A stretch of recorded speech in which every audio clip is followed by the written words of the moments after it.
Oh, wow. Whoa. Dark Iron Dwarf, Haunted Creature. I'm liking this. This is a mid-range Warlock, I feel. Yeah, something we haven't seen in tournaments at all, really. Yeah, I mean, I've seen it a bit on ladder. It used to be very, very popular early in closed beta and in the older meta game, you know, alpha, beta. But past that, I mean, it kind of died off in favor of Handlock and Zoo.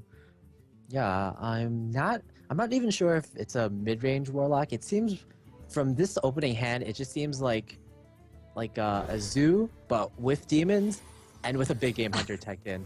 But there's a Shadow Flame. So we saw the Shadow Flame from the mulligan. So do we have to assume... I mean, I would tend to assume with a Shadow Flame that it's not a Zoo deck. But...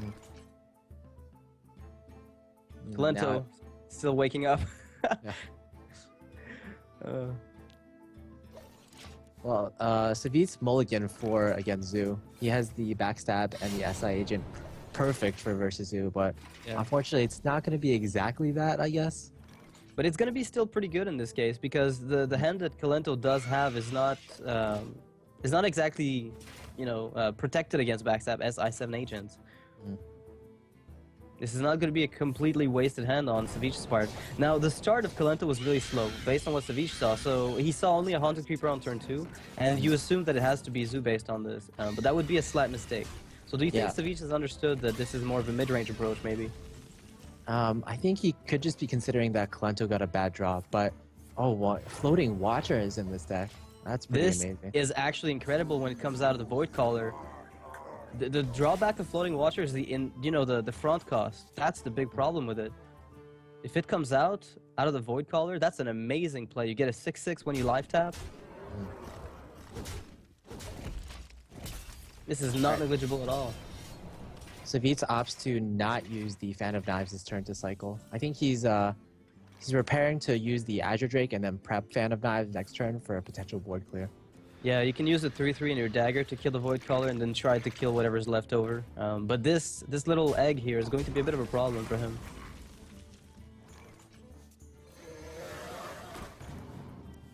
Yeah, the egg is definitely a problem. Now Savjz can't even use Fan of Knives here, or it'll activate the egg. Exactly. It's a bit of a problem, but he opts to pass the turn, let Kolento pop his own Void Caller on his own terms. And Kolento has a lot of options here to actually trade up and still maintain a decent board presence. That's a really, really nice approach to Warlock. That's something I have not seen very often. Yeah, this is kind of like a trade-up deck. He has Dark Iron Dwarf and Abusive Sergeant to activate all his eggs and even his Void Caller. Yeah, this is as mid-range as I've seen Warlock be recently. And trading up will guarantee that the Floating Watcher comes out. And if he life taps right away, for instance, if he goes for the Abusive Sergeant, Floating Watcher comes out, then he life taps, that's going to give him a 6/6, which is, you know, not vulnerable to the an Eviscerate play, for instance. Okay, Kolento decides to activate the egg instead of activating the Void Caller. Puts a 4/4 on the board and a second 4/4, so pretty good, I'd say. Yeah, he forces his opponent at the moment to deal with the entire board, and I think with the Blade Flurry, this situation would be a bit different. Oh yeah, definitely. He would be able to clear it somewhat, but right now, like, Savjz doesn't really want to use Fan of Knives here because it's just gonna activate. It's gonna activate the Void Caller. He's thinking about prep Tinker Oil. Yeah, I think it makes a lot. It makes quite a bit of sense because you still have decent follow-ups afterwards. You still have a second prep in case you need to do something else. And when you do find a Blade Flurry off of, say, Prep Sprint, which is going to cost you 6 mana, you could wipe the board after that. So it does seem like a play that he's considering. Yeah, but this is such a weird deck that Savjz doesn't know at all if there's maybe an Ooze or a Harrison Jones in it. Yeah, it's just big game hunter as well. Look at it. If he tinkers, the BGH is just going to annihilate this board. He's got to feel a little queasy about, you know, allowing the BGH to kill his Azure Drake after tinkers. This is just the advantage of bringing a more unknown deck to the tournament. Yeah, most definitely. Your opponent doesn't know what to play around. Yeah, and I think this is exactly what's happening right now. We're looking at exactly the situation where Savjz is trying to make up his mind as to what to do, but he doesn't know what's in Kolento's hand at all. And this is showing at the moment. You can tell. Oh, wow. There's a Doom Guard in Kolento's hand, but I don't think it's going to be played soon. It's probably mostly to try to get it off of Void Caller. Yeah, most definitely. I think this is the optimal play. Whichever demon you get, you're good to go. Okay, that's the better demon. Yeah. Well, Floating Watcher is pretty solid, but when it can just get sapped afterwards, it can be you get a lot less value off of it. Wow, Blade Flurry definitely exactly what Savjz want to see here, I think, and even that. Yeah, Blade Flurry is not enough right now. He has to prep sprint. Well, with the prep sprint, Deadly Poison, Blade Flurry. with the Deadly Poison, that's a good draw. But even then, all right, I think Sap might be. Sap is very good here. Oh, Blade Flurry. That's another option. It's not even good enough. You have to wait a little bit. Savjz is definitely not going to attack here, I think. Oh, he is? Okay, he clears. Oh, I guess he has the Deadly Poison and the Goblin Auto Barber. So that's enough to activate Blade Flurry. And between Abusive Sergeant and Doom Guard, though, Kolento sitting on 7 damage here. That is nearly lethal, not quite, but nearly. 7 is not equal 9. What? Are you sure? Hashtag Amazmath.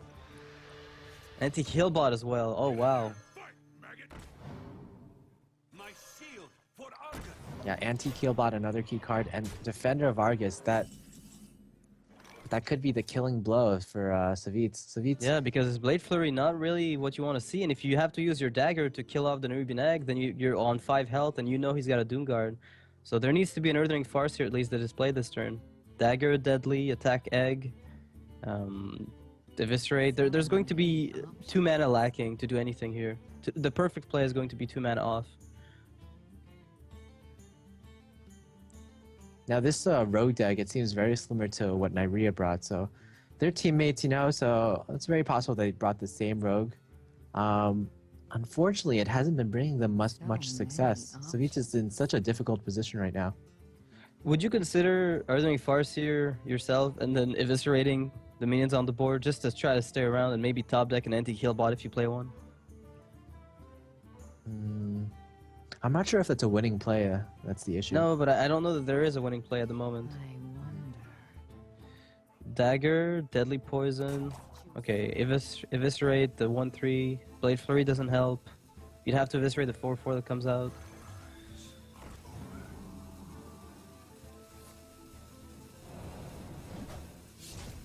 Okay. Yeah, he does double eviscerate is the play. Yeah, there's really nothing else to do if you hope to stay alive, knowing he's got a Doom Guard in hand at the moment. It's one of those weird situations. Double BGH in the deck from Kolento. Wow. Well, I'm pretty sure Savjz isn't running any more 7 attack minions in this deck. Yeah, I mean, Dr. Boom is maybe the extent at which he's playing that. The buffed Azure Drake is probably the most that you could hope for. Jiraxxus? Oh, wow. Even Lord Jiraxxus. Oh, I mean, Jiraxxus is dooming the world right now. This deck has Void Caller, so why not? It probably has Lord Jiraxxus as well. Yeah, it feels like a deck where you could just put a bunch of 1-ofs and still get away with it. Well, you have not really much of a choice to play. So there is a nice play here with Deadly Poison and Goblin Auto Barber for the Blade Flurry clear. If you ping the egg and you just develop Deadly Poison, I mean your Dagger and Deadly Poison Auto Barber, that allows you to Blade Flurry and live. Pretty good, I would say. Yeah, it's and he's even getting some of the board back. Not that it'll stay like this for very long, I don't think, considering the hand that Savjz is holding on to. But I mean, Savjz is pretty low on health right now. Is not willing to play Jiraxxus unless he wants to reach for lethal, but that is way too dangerous. Kolento just pretty much has to stabilize right now, and he can win the game. Savjz's hand is just 3 cards big. Yeah, Big Game Hunter Shadow Flame is a throwaway, but it clears the board completely. I think Kolento is able to make a read on what Savjz's deck is like right now, and he's not predicting 2 BGH targets in it. Yeah, most definitely not.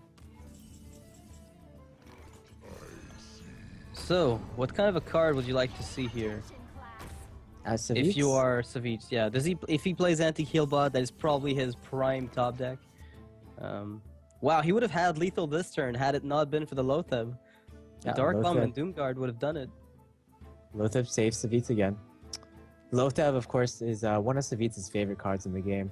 A lot of other players, they like in Handlock, for example, or they've been cutting Lotheb in various decks, but Savjz is a player that he likes it in pretty much every deck. In Handlock, in Miracle Rogue, in regular Rogue, in Paladin. If you give him a deck, he's gonna add Lotheb to it.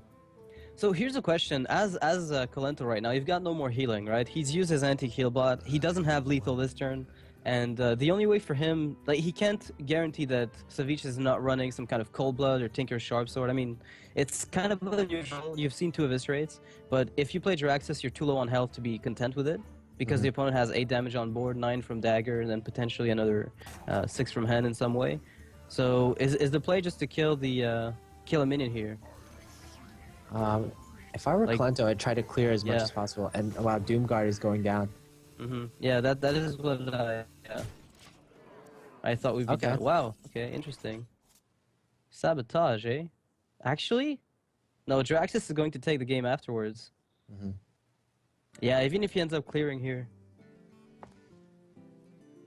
Yeah, Jiraxxus with a 3 attack weapon can go straight to Savjz's face.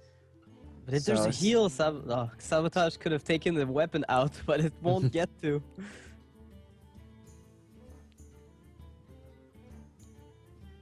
Savjz can actually clear the board now.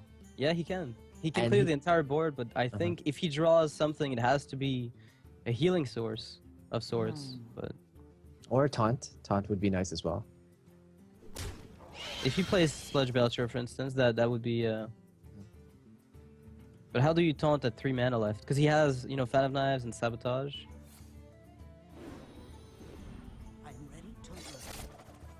Arthurian Farce here is probably one of the best top decks. Well, the best, in fact. Sprint, not what you wanted. Yep, not what he wanted, then he'll have to just make do with what he's got. And Kolento's Jiraxxus play. This come down to 2 cards in Kolento's hand, actually. It's much closer than I initially thought. Yeah, basically, Savjz or Kolento had to discard Jiraxxus and he had to discard Dark Bomb. In order for no lethal to be looming on the following turn. Yeah, but the benefit of this is that Kolento at least had to show Lord Jiraxxus, so Savjz is now aware that